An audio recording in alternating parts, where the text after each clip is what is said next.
عیسی محمد قلمیار عزیز خود را و همچنان گزارشگر برنامه سلام صبح بخیر از طریق خط لایوی با خود وصل داریم. با اونا همکلام میشیم و میبینیم که کجا هستند و از کجا با ما گزارش ارائه میکنند. عیسی جان سلام، خسته نباشی، صبحت قشنگ.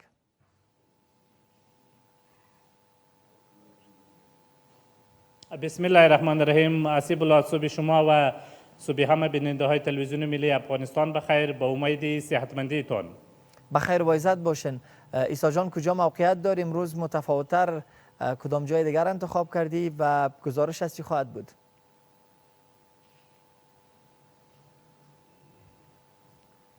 اسیب الله، از بازسازی کشور، از پیشرفت کشور که اگر ما و شما خبر داشته باشیم، او روز باز بیخی هم خوب صحیح انرژی میگیریم. امروز ما خواستم درباره صادرات افغانستان یک کمک معلومات به خود پیدا کنیم و به بیننده های عزیز برسانم که درباره صادرات افغانستان چی گپای نو است. در این باره امروز آمدیم. محمد ناصری، معاون اتحادیه صادرات افغانستان در پالوی ما هستم. ما امروز میخواهیم که چون صحبت داشته باشیم. اسیب الله جان. خیلی خوب. عیسی جان از شما خواهد شنیدم در رابطه با تازه های خود بخشی که شما انتخاب کردین. از شما و از اونا همچنان آگاه خواهد شدیم، با شما خواهد بودیم، دنبال میکنیم گزارش را.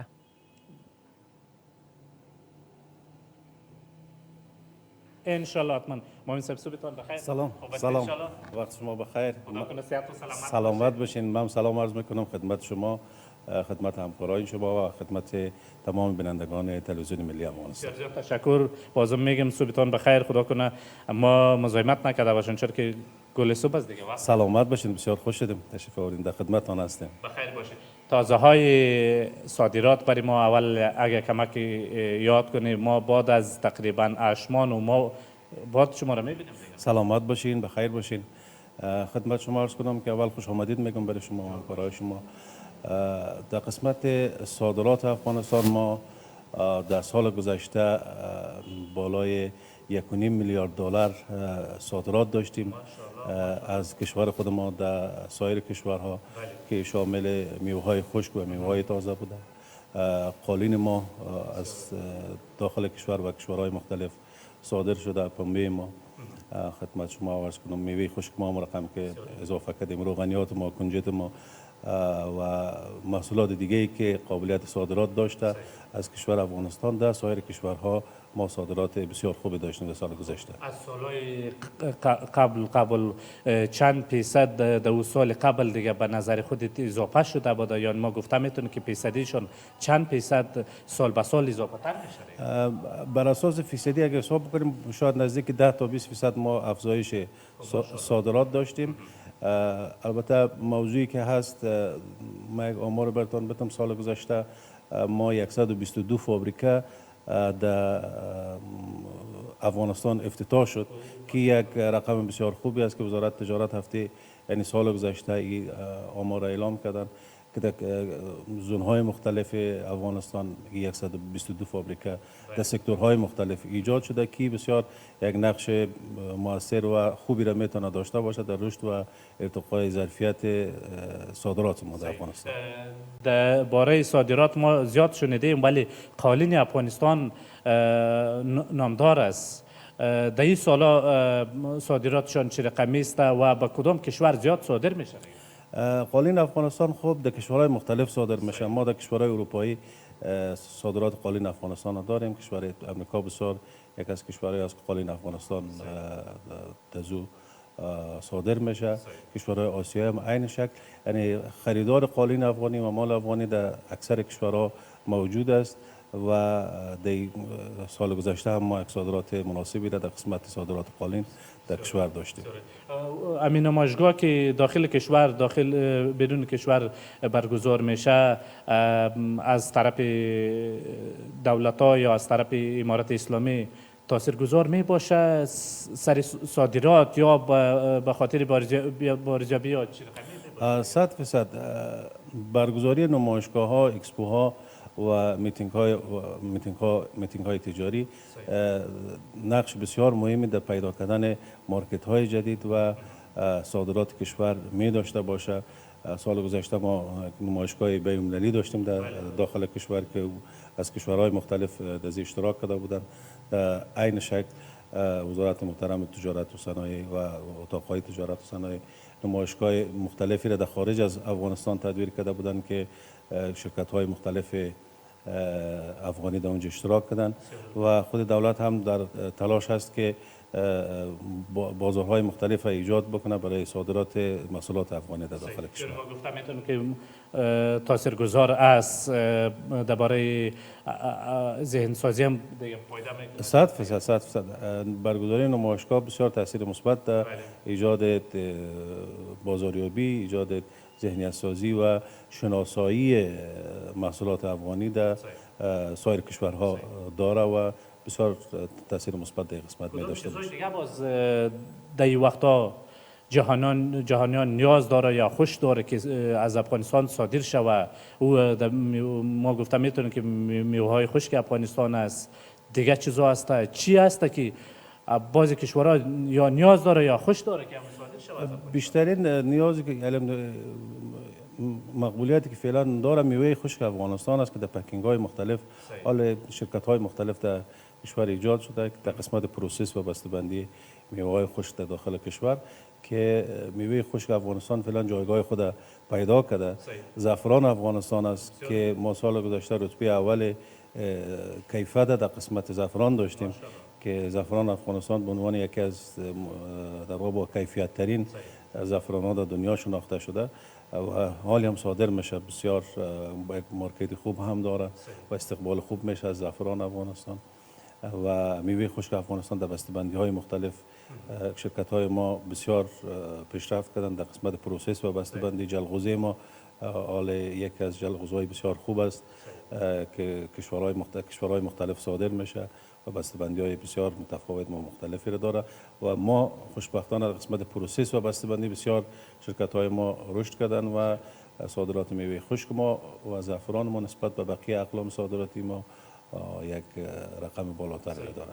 همین سوال ما می‌خواستیم کمی وضاحت‌تر باشه که چقدر از سابق قدر معیارهای جهانی پورا کرده. یعنی چیزی که روان میشه باید اول معیار جهانی را پورا کنه باز او صادر شود. از سال‌های قبل کرده تا چه اندازه معیارهای جهانی را در نظر گرفته شده؟ خوشبختانه شرکت های ما بر اساس معیارهای جهانی امسال سالهای گذشته و دمی اواخر بسیار خود رساندن.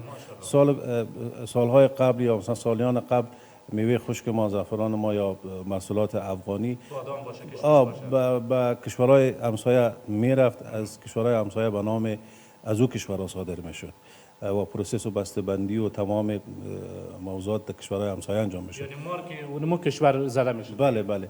خوشبختانه حال شرکت های ما بسیار سرمایه‌گذاری های بسیار خوبی کردند در پالی از دولت و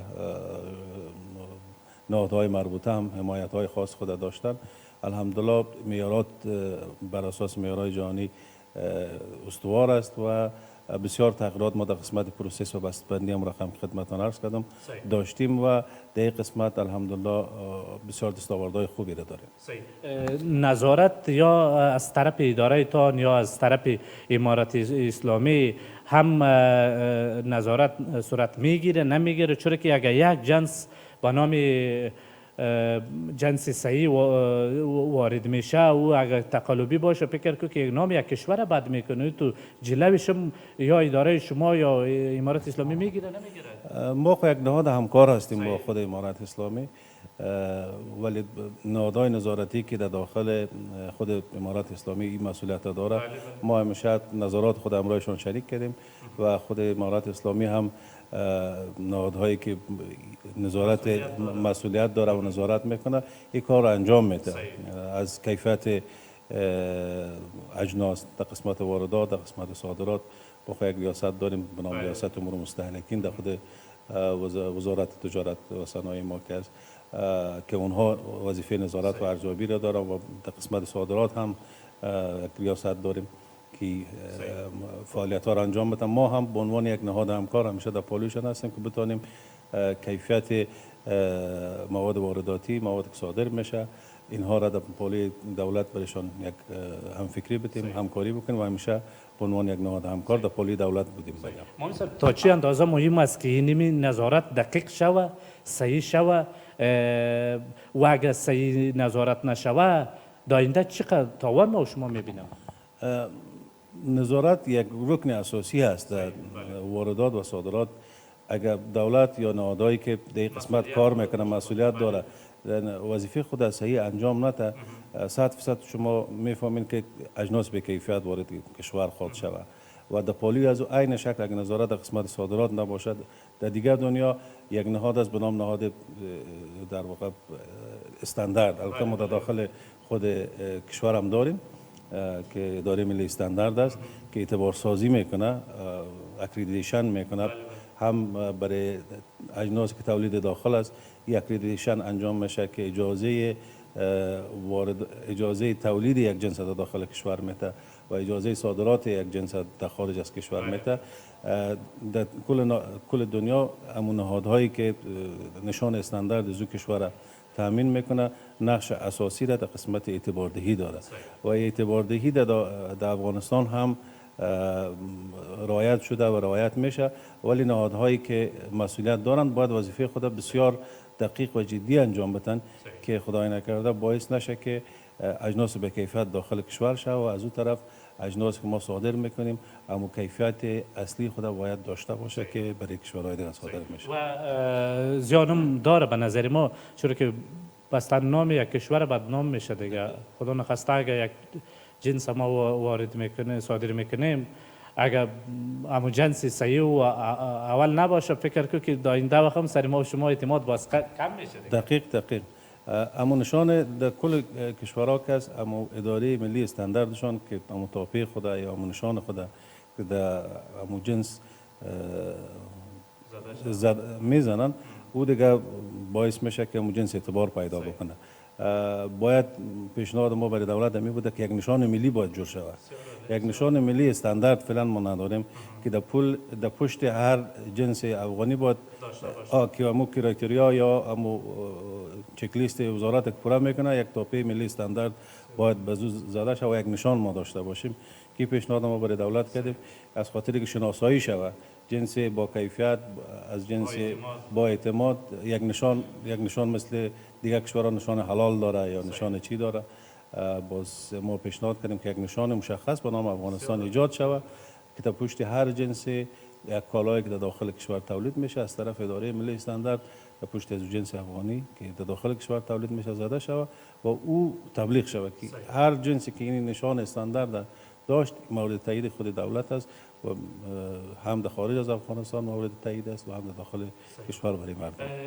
معاون صاحب کدام جنس کدام چیزا باید از این صادر شود و ممانعت‌هایشان تا به حال چی است؟ شما که در سالهای گذشته بعضی جنس‌ها یا بعضی مالا را دیگر نتانسته که او را صادر بسازی یا دولت نتانه یا تجارای عمومی نتانه، کدام موارد است که او را در نظر بگیره تا سالهای آینده بخیر ما و شما در دیگر بخش‌ها هم صادرات داشته باشیم؟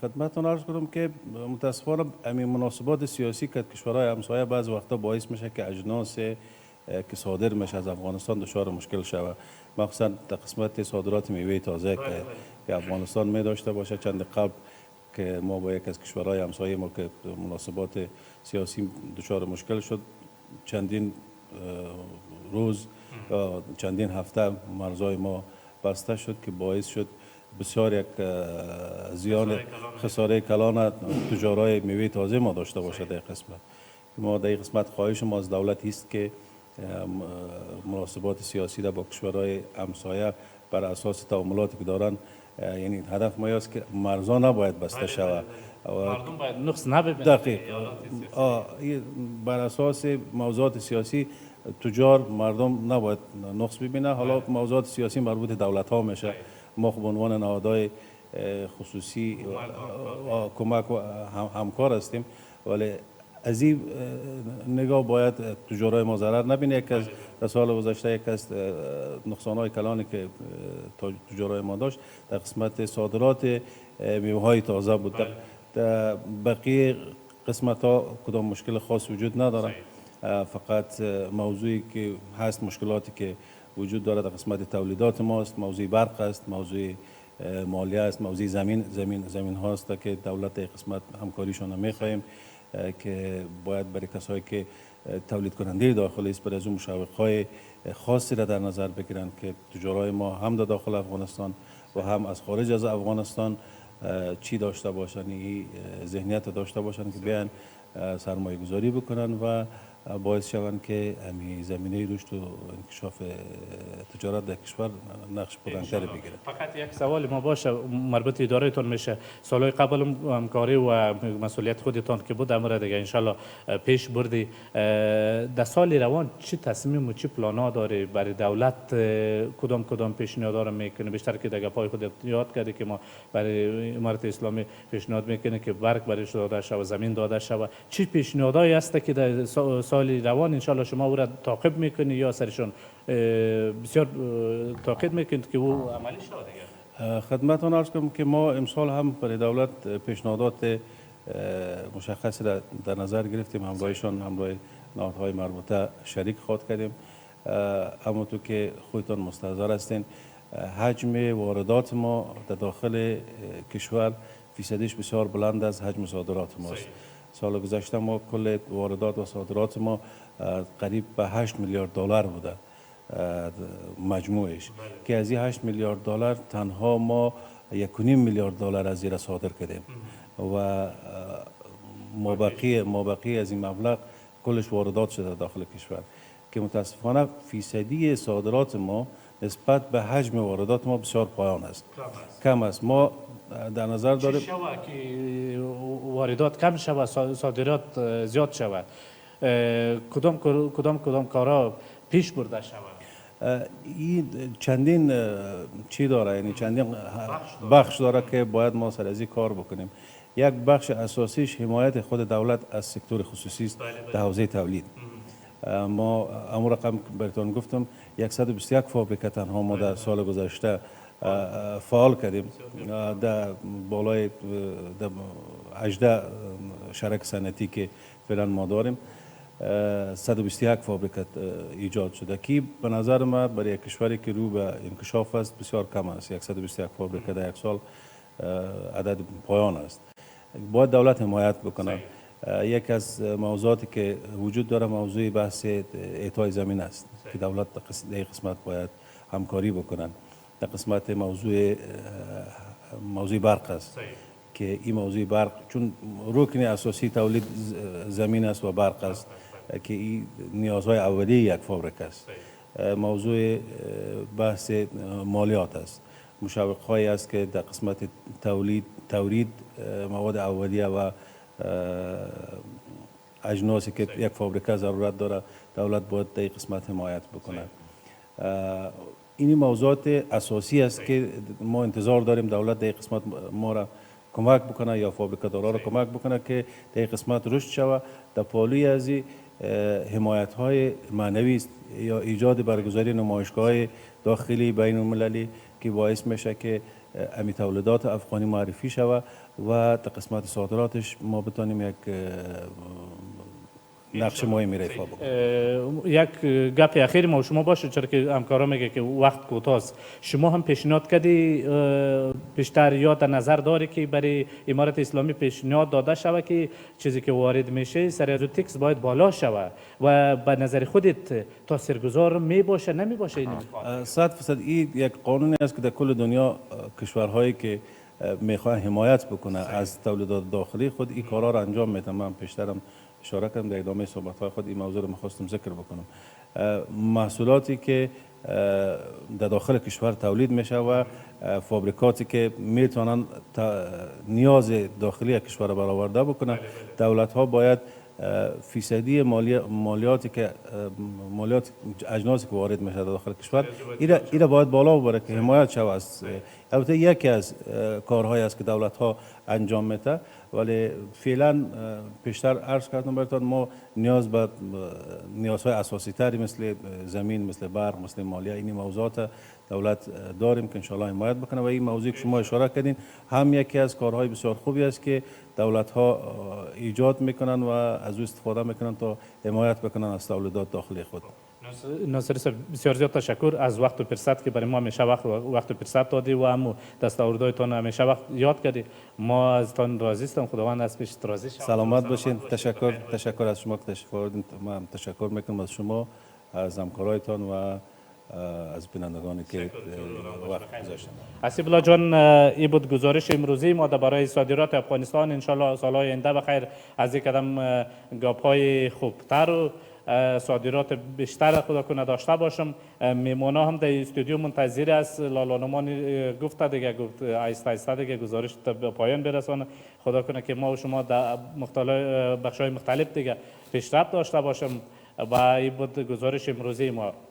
دقیقاً خیلی سپاسگزار هستم با امید پیشرفت همیشگی افغانستان در تمام عرصه‌های که افغان‌ها کار میکنن و تشکری خاص میکنم از عزیز ما که از هموطن ما که زحمت کشیدند این راستا و زحمت میکشن. تشکری میکنم از خودت همچنان بابت گزارش‌های زیبایت.